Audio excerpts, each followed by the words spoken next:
Hello, hello. It's Coyote Christina, surfer, author, dream weaver.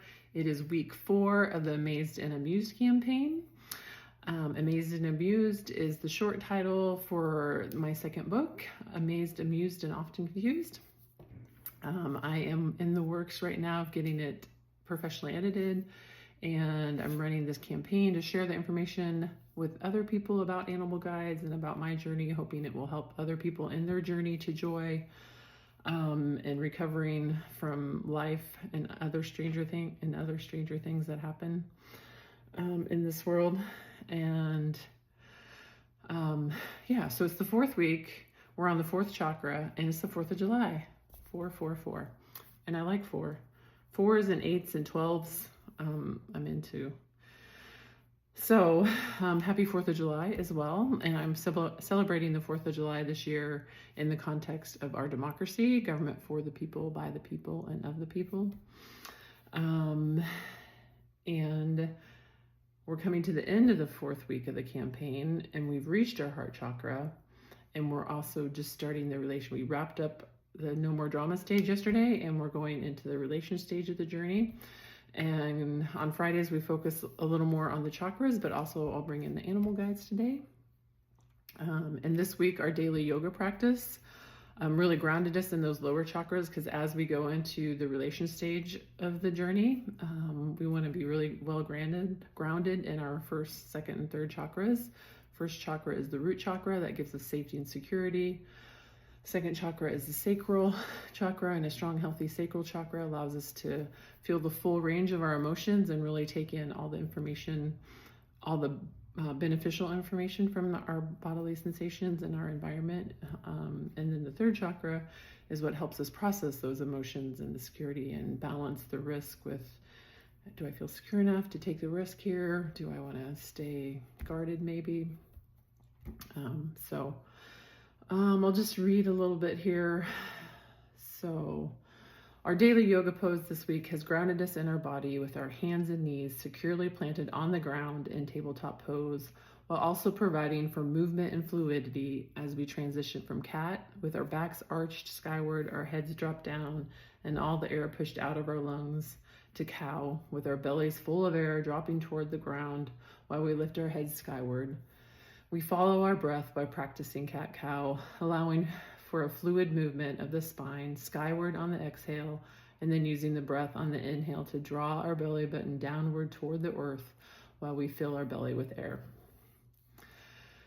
So that's a little more about the movement and the chakras and the energy, and getting used to using our breath to move the body and scan the body and create that fluid movement as much as possible. During the initiation and realization stages, we have taken the time to heal and strengthen our lower chakras with the help of several animal guides, and by finding activities that ground us in our bodies while also encouraging growth and being open to change. When we begin to feel safe and secure in our bodies, we can begin to trust the universe to provide. The energy of the dynamic stability found in a healthy root chakra carries us upward to the 2nd chakra, the sacral chakra, that lies in the pelvic area. A strong, balanced sacral chakra gives us the foundation for taking in all the physical sensations of our inner and outer worlds, as well as for feeling the full range of our emotions. To be able to manage all our sensations and feelings in a healthy manner, we will need to travel even higher in our energy system and going to our 3rd chakra, located along the spinal column at the navel center, just behind our belly button. This is the solar plexus chakra.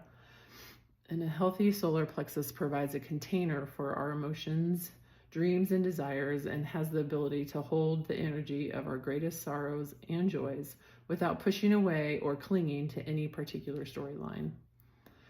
Once we have healthy, strong lower chakras, we move into the heart center. It is the heart, the 4th chakra, that maintains healthy relationships as we enter the relation stage of the journey.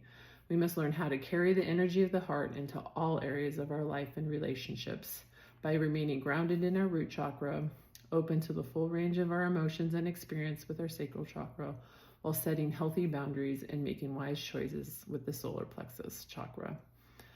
To do this also requires that we venture into the energy of the upper chakras and communicate honestly with our throat chakra while learning to trust our intuition, the third eye chakra. And so that kind of gives an overview of the chakras and how they work together as we progress on the journey, as we learn to connect more with our bodies. And as we go into the relation stage, it has the 3 different sections we talked about a little bit yesterday and the day before, but the 3 stages are what is, empowerment, and paradox. It's new ways of being and relating. The skill set that we're learning during the relation stage is healthy ways of being and relating in the world. And the goals, our main goal with what is accepting what is and being grateful and abundant, and recognizing the abundance that's around us. So it's a gratitude and abundance mindset that we're developing. And then in that second stage, the empowerment stage of relation, that's when we're becoming more and more aware and we're bringing ourselves into that present moment, and be present. When we bring ourselves into the present moment, we free ourselves from all other moments. And that opens up a whole new world of opportunities to us. And then when we venture on, and the third goal, when we get to the final, the paradox, it's the ability to see from various perspectives. So not just seeing from your own singular point of view, but actually developing that empathy and seeing from various points of views.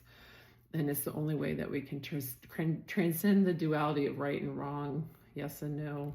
I mean, a lot of the conflicts that come from us and them, it's a duality mindset. So if we can transcend that duality mindset, then we don't have to have war anymore. Wouldn't that be amazing? Did I mention I'm an idealist? So that kind of sets the stage of the relations and of our chakras at this point. We have our healthy lower chakras. We're still developing our upper chakras and venturing into them. So I will just read a little bit from Amazed and Amused.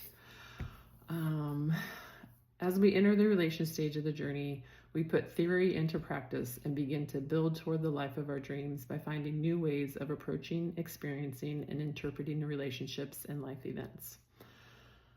When we are able to access the energy of our heart center and begin to relate to ourselves and others with honesty, kindness, and integrity, we are visited by hawk, lynx, squirrel, and wild boar. These animal guides begin to show us how to stop resisting and start accepting our life as is. No fairy tales or fantasies needed. As we embrace the here and now and begin to appreciate what we have, we are joined by moose, bear, fox, badger, and tiger. These guides lead us to the light, encouraging us to honor the power within, embrace our ability to burn through all blocks and fears on our journey to joy.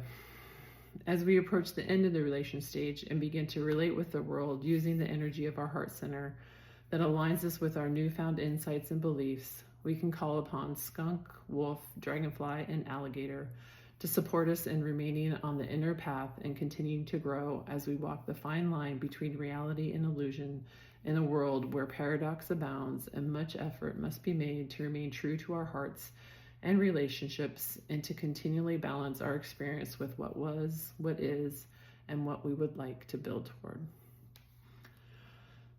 So that is our little introduction, overview of our chakras, overview of the skill set and goals of the relation stage, and as well as an overview of all the animals we're going to be talking about going into the 5th week. So thanks for being here. I hope you all had a good 4th of July. Maybe you had a day off. I had the day off, so I have a 3-day weekend, which I'm really excited about.